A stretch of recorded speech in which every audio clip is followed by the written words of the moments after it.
The Dark Below DLC, featured in December of 2014, included some of the best and worst exotic armor the game has ever seen, still true after multiple newer DLCs. Examples of great exotics from the Dark Below include the Obsidian Mine and the now great Starfire Protocol, while terrible exotics from the Dark Below include the Mark 44 Standardsides and the exotic featured in this episode, the Radiant Dance Machines. A pair of hunter boots. The dance machines have had the same exotic perks since their introduction, without any minor adjustments. This alone is surprising, since the other terrible exotic I mentioned, being the Standardsides, actually did get a minor change since their introduction, albeit just a tighter turn radius, but still, an improvement nonetheless. So the dance machines have had no change to their exotic perk, and have actually received a downgrade in other perks since launch.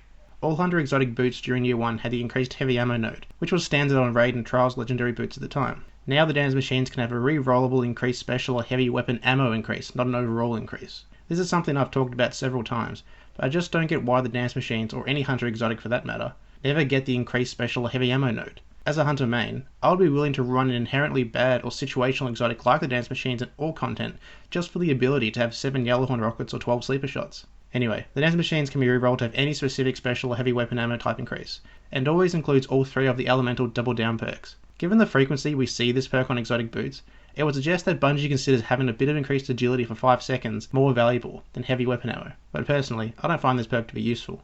But since you get the choice of all 3, choose the element to match your loadout.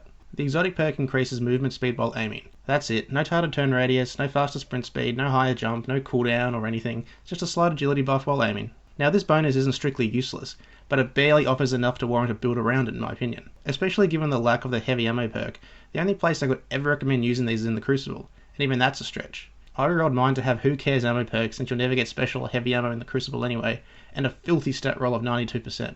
I've barely worked a 5.52 stack configuration, but honestly, you won't be needing any super grenade or melee charge when you see the minor speed increase while aiming these boots provide. There is literally no ideal build for the dance machines. I guess you could try upping your agility to promote the speed build, but in my experience, as soon as my opponents realise I'm using a low armor build, it's Strip Mine City. So the other way around increasing your agility without forfeiting your armor is to either use the lightweight perk, featured on many weapons, or just to use the Mitre. The Mitre was the original suggested weapon to use with the dance machines for its agility years ago, and it would still probably be the best choice. So in Crucible, if you're a fan of aiming around corners or trying to outstrafe someone in a 1v1, the dance machines might be an okay choice for you. But hunters already have so many better exotics to use in the Crucible, such as the Bones of Ao and the Frosties, and better team-based exotics like the Crest of Lupi.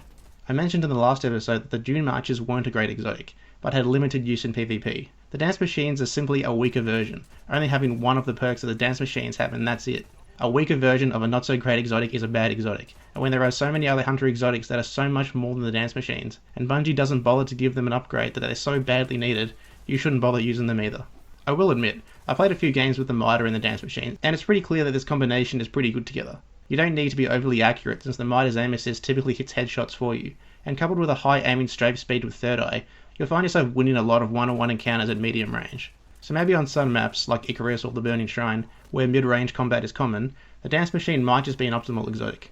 But seriously, Frosties. Thanks for watching guys, catch you on the next bit.